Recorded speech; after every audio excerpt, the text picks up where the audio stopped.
Hi, everyone. I'm Stephanie Mehta. I'm editor-in-chief of Fast Company, and welcome to the first keynote conversation of the first day of the Fast Company Innovation Festival. And welcome to our special guests, Susan Downey and Robert Downey Jr. Susan and Robert are co-founders of Team Downey, a production company, and they're also founders of Footprint Coalition, a media and investment group that aims to use technology at scale to help save our planet. Welcome, Susan and Robert. Hello, Editor-in-Chief. Hello. You make me sound so important. We like Fast Company. Yes, we we really do. do. I'm glad. Yeah. Good, good. Well, thank you so much for being part of the festival. There's so much ground to cover, but I really want to start with Team Downey and the artistic vision that you have for this production company. Susan, the company is now 10 years old. Tell me what you initially set out to do and how that has evolved over the decade. Well, it's been an evolution. What did we set out to do? What we set out to do was work together consistently. That was honestly the strongest motivation because we met making a movie. I was producing.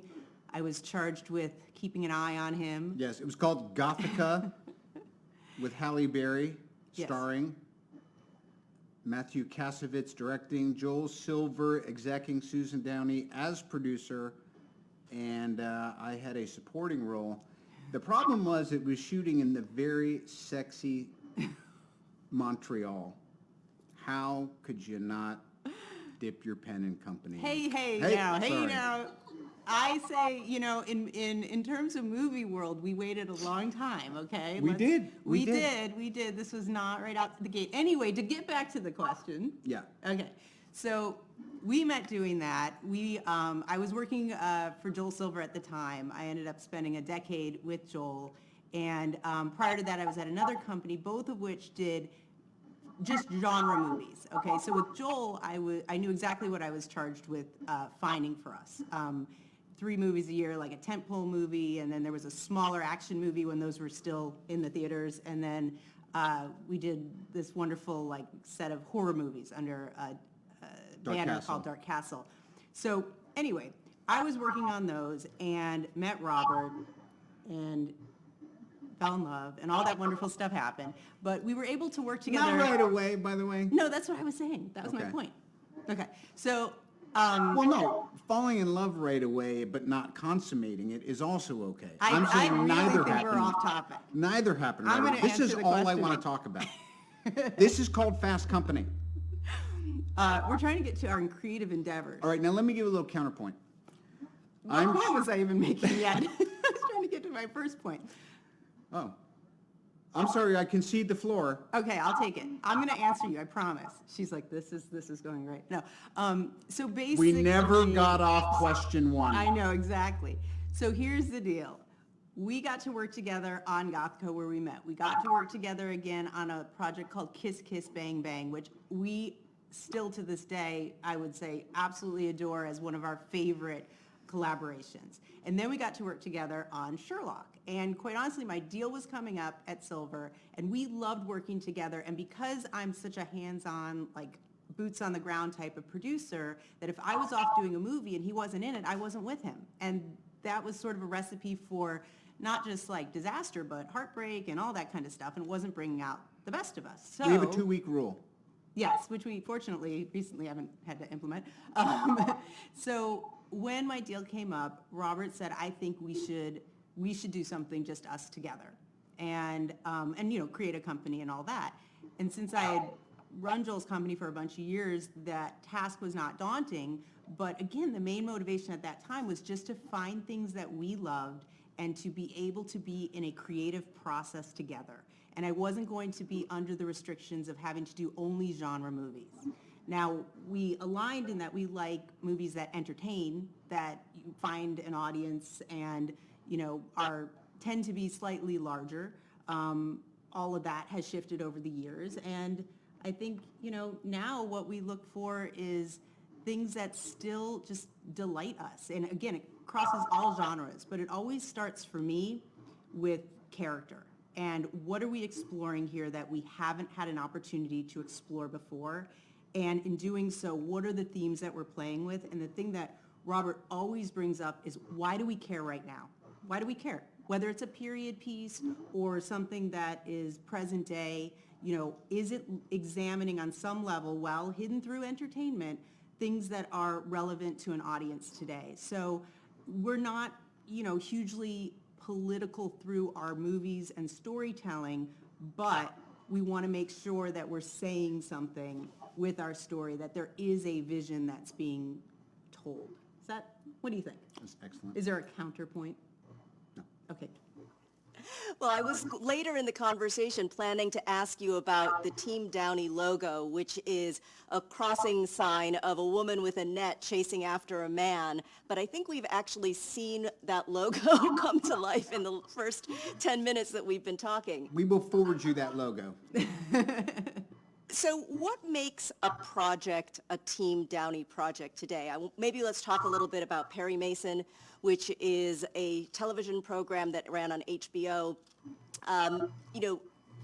What was it about that project that and the finished product that made it distinctively Team Downey?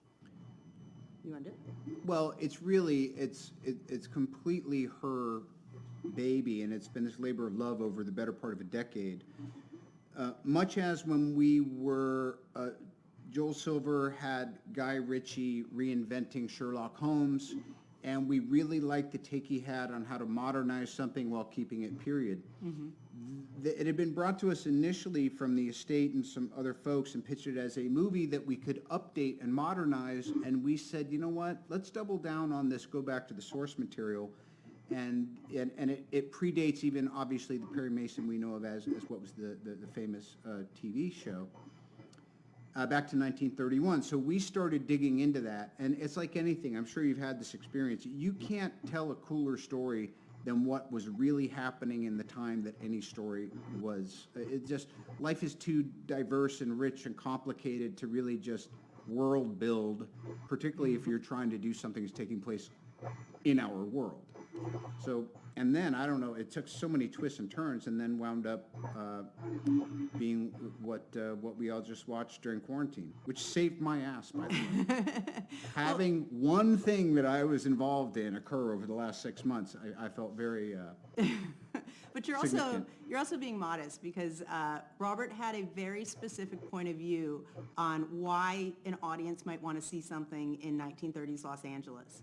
And what I'm always excited about when we are kind of analyzing, are we going to get involved in a project and how are we going to evolve a project?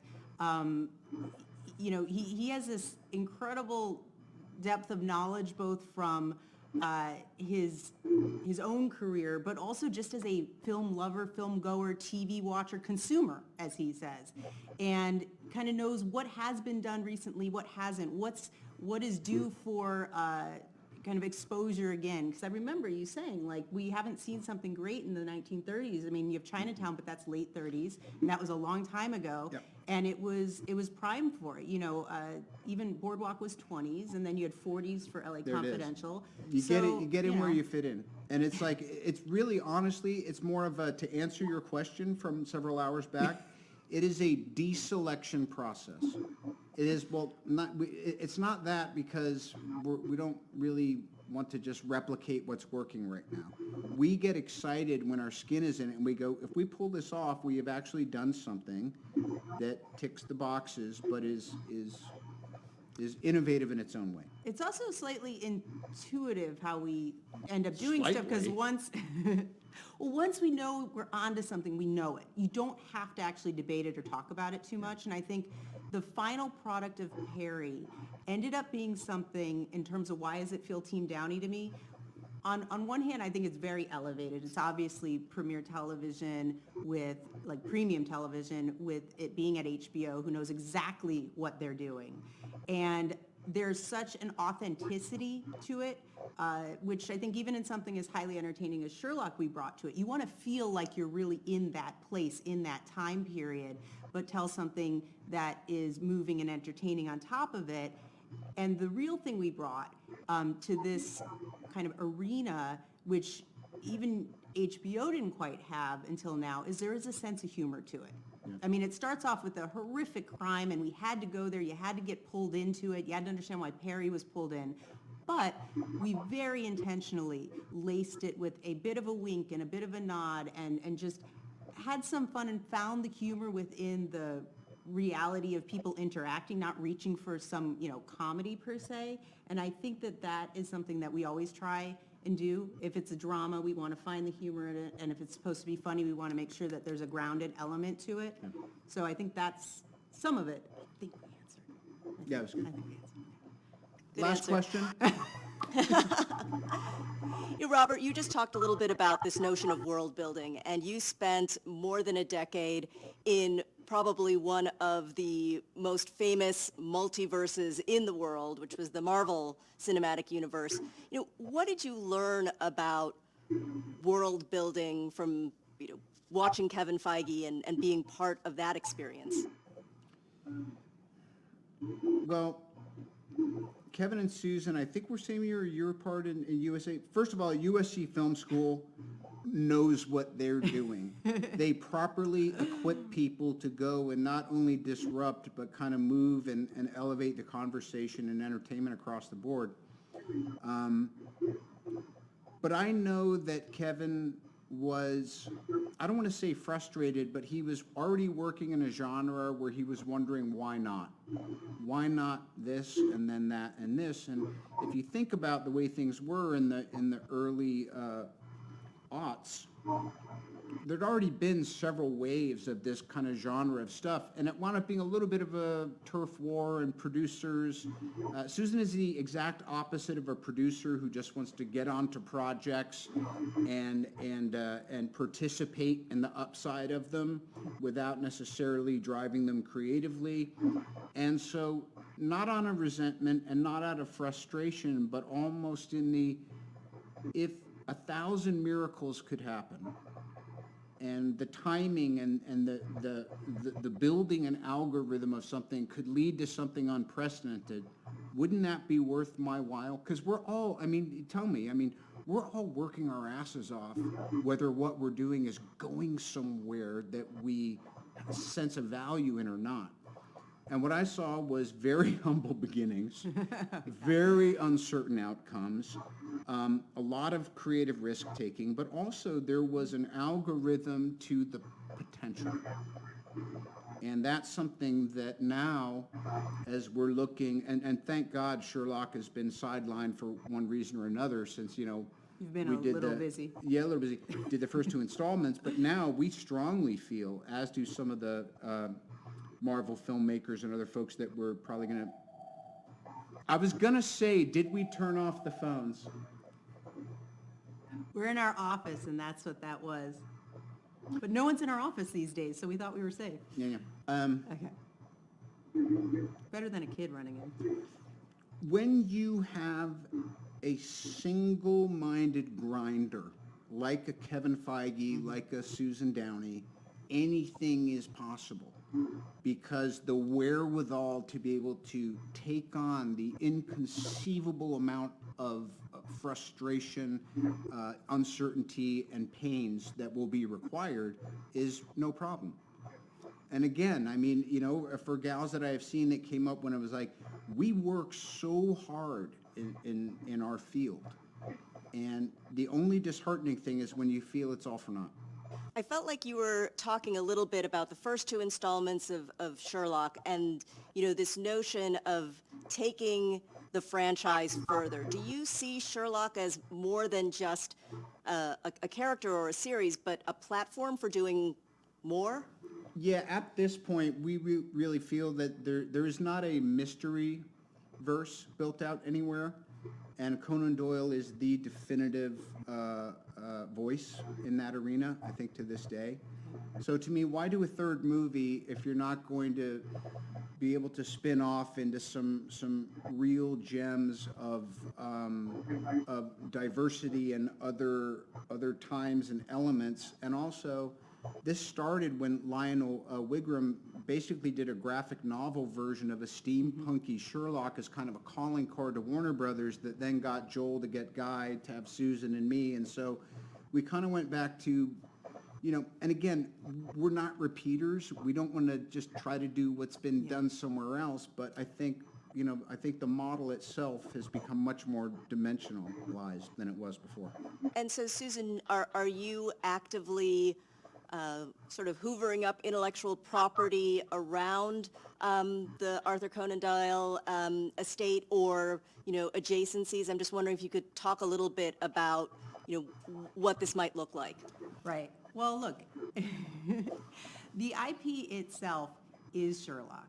It is the Conan Doyle creations, it's the characters, and it's what we did for the first two movies. And as Robert was saying, I do think that the decade of tutelage and observation that we were both able to have with Marvel and watching them build out and seeing all of the opportunities was invaluable. It was like a masterclass.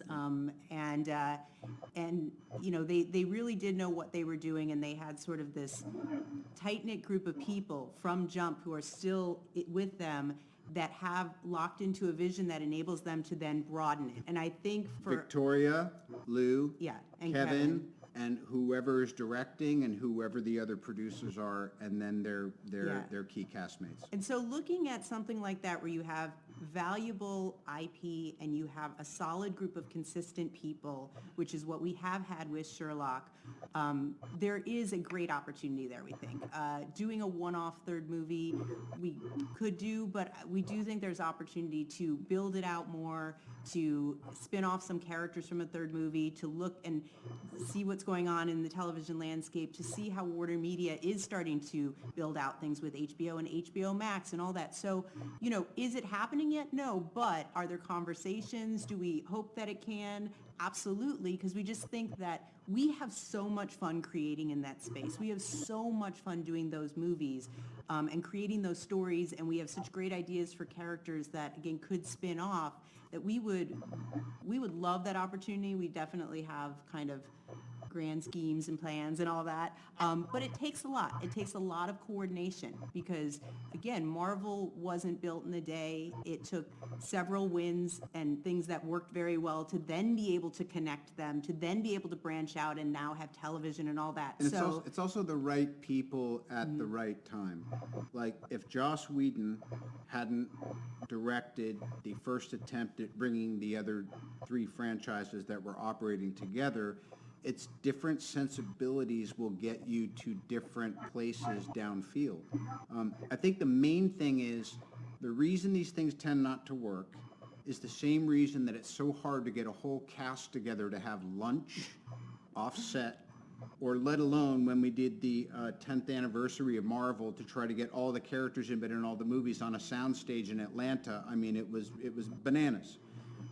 But the idea that I could show up in a spin-off series for backing the play of someone who's introduced in a Marvel, for someone to be able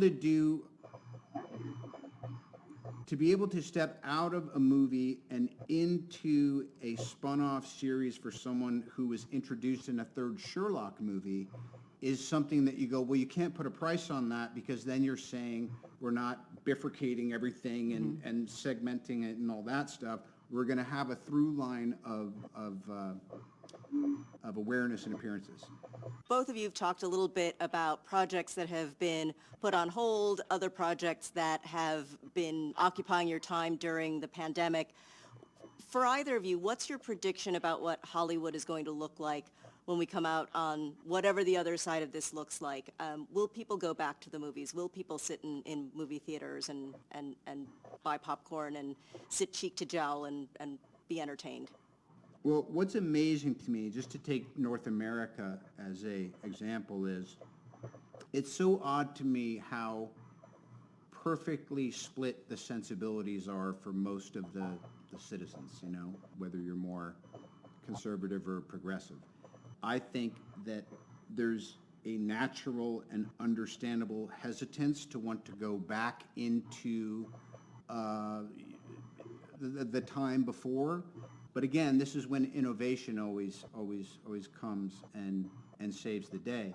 So I think whatever technology best suits accommodating a variety of options for seeing first-run movies is probably going to be the next big winner, much as without trying, but by having built out the space that just happened to fit the moment. It's why the Netflix and the streamers and all that have seen such amazing success. I'm sure this is not the way they wanted it, but success is success. The other thing that has been a through line through our conversation thus far has been a conversation about the right people and talent. I'd love to talk a little bit about the culture you're trying to build at Team Downey. Susan, you spent a lot of time working on the business side in Hollywood. I'm sure you've seen the good and the bad of Hollywood culture. What kind of workplace are you trying to create for Team Downey? Well, I think for us, coming about it less strategically and more just naturally and organically, we are kind of a mom and pop organization. Doesn't mean that the scope of what we do is small. It just means the way in which we do it is very hands-on. Back to like an earlier question, when we first did this company, I think at the time I was like, oh, look, I know how to do this. I know how to do 3 movies a year. We can get stuff going all the time. And then I got this brilliant, crazy, left of center mind, and he'll come in and sprinkle fairy dust on it, and we'll be able to do like all this stuff. And then you realize, man, there's only so many hours in the day. And then you have 2 kids, and as I have a stepson, so he has 3 kids. So it's like you realize, like, when you are putting yourself into a project, and as he said earlier, we've been saying, like, we're all in. And so you look at bandwidth, and you ultimately realize, like, if you're going to take time to do something, you have to love it. And you have to be willing to know that that's where those hours are going to go, because they're not going to go to something else.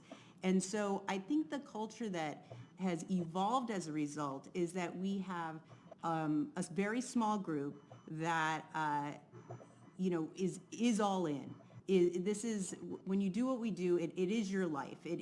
And that, I mean, obviously we're married too, so that plays into it, but there aren't, you're not punching a clock.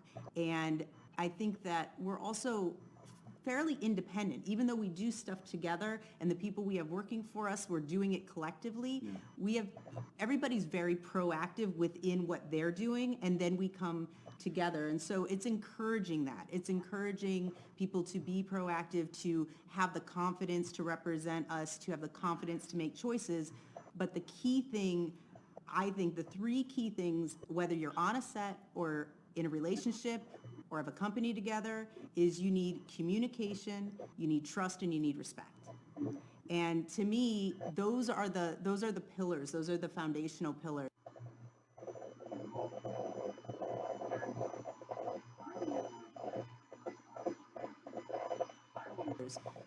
And if you have those 3 things with the people that you're working with, then hopefully, if nothing else, the experience will be good, because that is so much you can... Because sometimes, I mean, I will say the kind of culture that has wound up happening, so let's pretend it was intentional. Some people dig in deeper and they become lifers.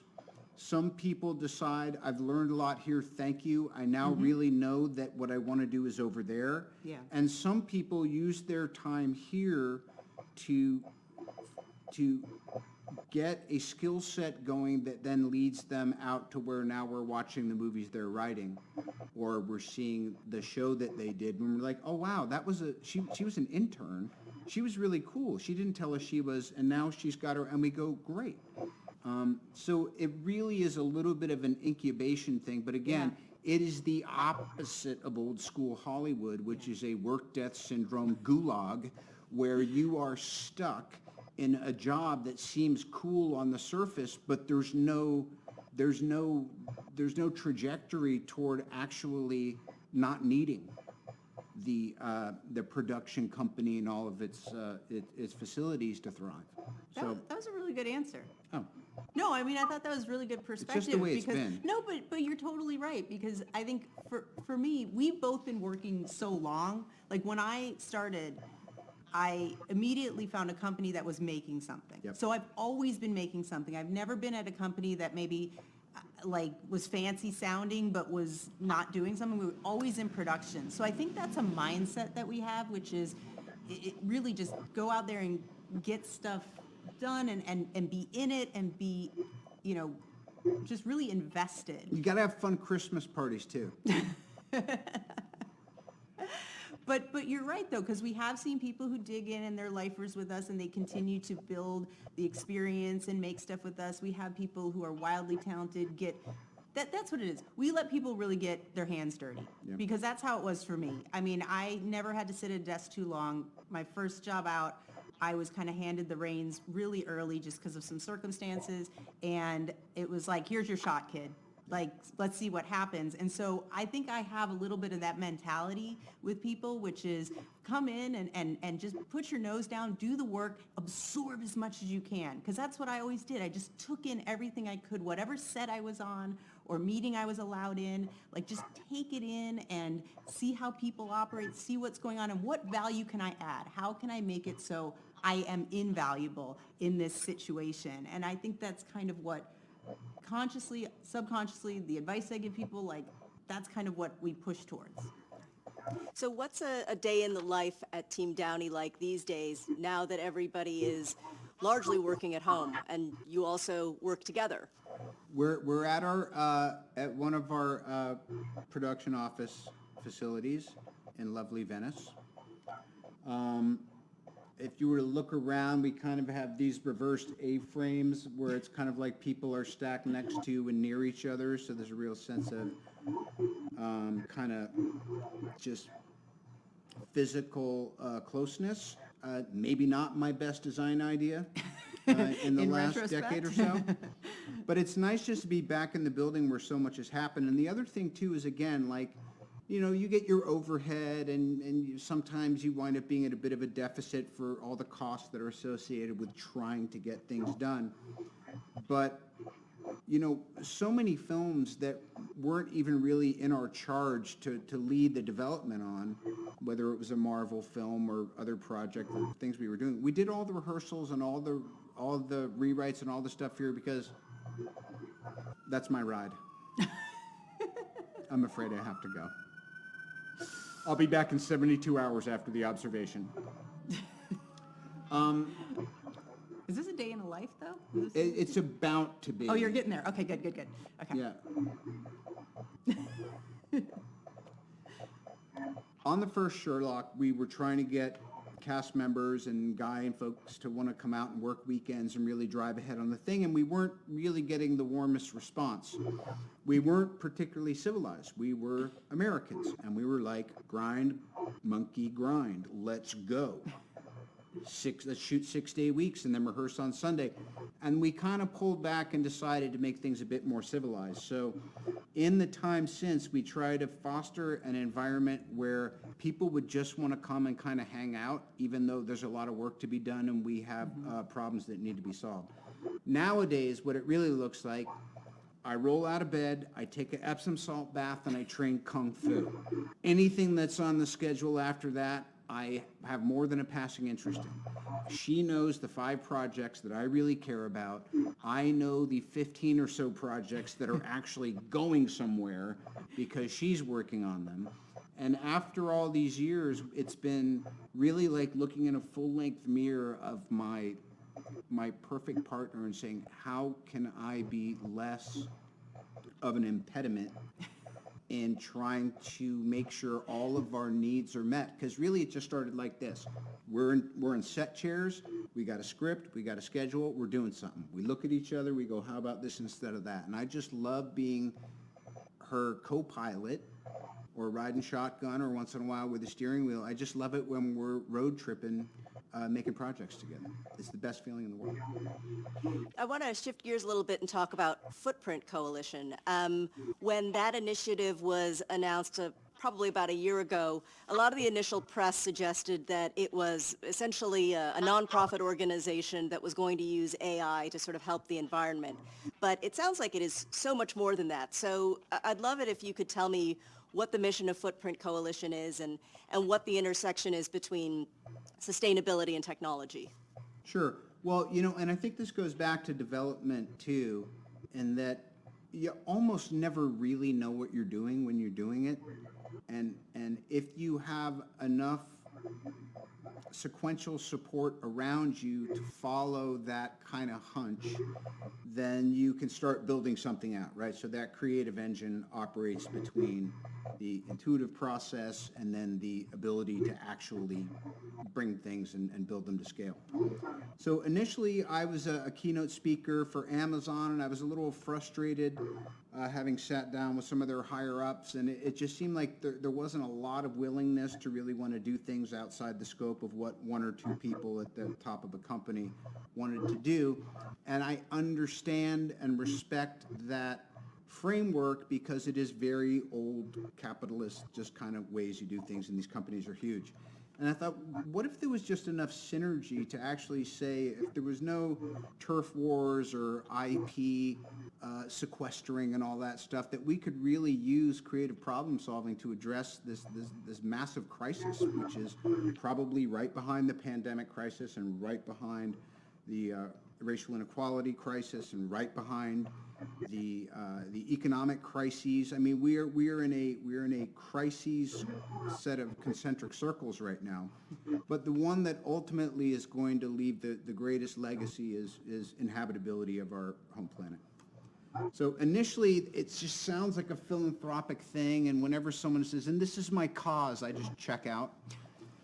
So I brought Susan in, and her brother, and John Schulhoff, and Rachel Kropa, who was running all of the philanthropic endeavors for a whole agency's roster list of clients. She came in and came to the agreement that the philanthropic side is nice. The research grants are great. This is vital. I mean, this is kind of like the lifeblood of grassrooting a problem out of existence.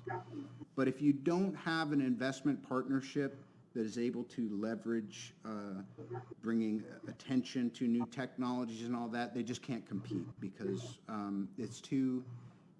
things are still too archaic out there, honestly, in the way innovation occurs. So really what it came down to is any kind of media vehicle where I can put my face in front of something that is researched within an inch of its life that I think is viable and helpful to greening up our planet, that it's just a good use of my time. And also, I get excited about that. You know, I don't want to just be some game show host talking about feel-good causes. That's my real ride right there. I don't want to just be some game show host talking about feel-good causes. I want to try to be effective. And if there's one thing I've learned from my partner in crime here, it's that you must be a consistent, accountable grinder with a big dose of creative maverick, because all that intuitive creativity in the world, we know where it goes.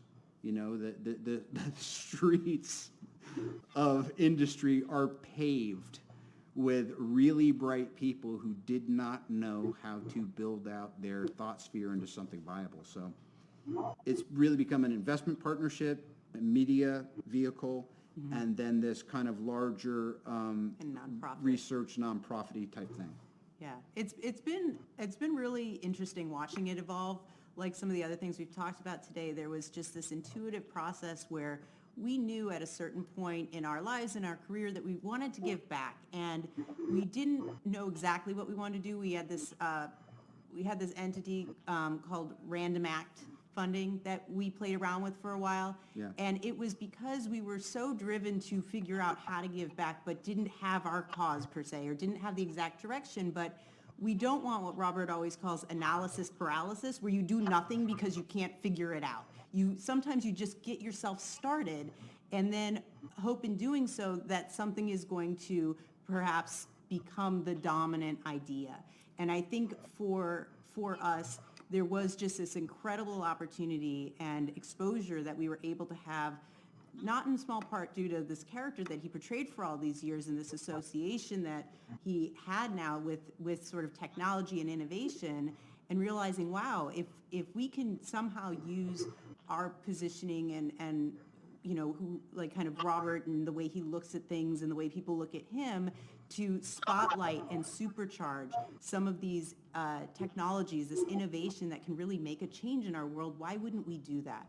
And I think the concept of a coalition is really to connect people that maybe otherwise wouldn't be connected. Yeah. And whether that's on the grant side in a smaller company, we're giving a little bit and we find a larger, organization for them to become a part of, or taking a product that we realize, is a new way of doing a vegan leather and saying, what if we did a prototype in a shoe or in a car? And, a call that maybe they wouldn't make on their own, that is what actually makes it a coalition beyond just looking at technology or investing in it or giving grants or that kind of thing. I really hope a year or 2 or 3 from now, we can do a follow-up and do a retrospective on everything we did wrong and the several things we did right that made up for all of those mistakes.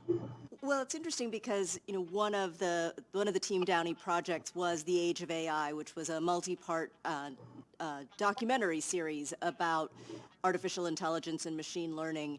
And I'm, Robert, as you said, you've had the opportunity to interact with a lot of the technology community, in part because of your role in the Marvel films. But, what have you come away with in terms of your view of technology? Because certainly artificial intelligence is something that has great potential and can be used for all kinds of humanitarian purposes and to help track animal migration patterns. But we've also seen, AI being used for really horrendous purposes and for racial profiling. So, do you have a thesis about sort of evolving technologies based on the time you spent working on the AI documentaries as well as your interactions with the technology community? Yeah, of sorts. Interestingly enough, speaking about how the universe kind of works out of time and space, the Age of AI project was already being brought to Susan's attention, unbeknownst to me, before the point at which I just stuck my hand up and said, I'm starting a coalition. Everyone was like, he's what? Because I kind of need to be put on the spot to then get motivated to build something out or do something. But to answer the larger question, any tool can be used for darker light. Interestingly enough, one thing, a little microcosm of that is, what do they call it again? What we've been doing where I forgot this morning too. It's weird. Cellular agriculture. Cellular and acellular. Either put in these vats where it will keep generating, or you put it out on a lattice work. It's just bananas sci-fi stuff.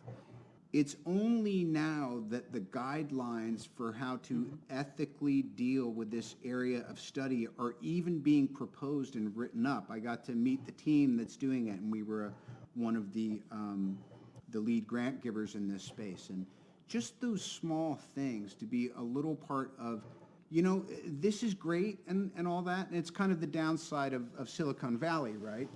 Where nobody said, hey, Silicon Valley, you're going to become one of the prime movers in where society is going in the next 10 years.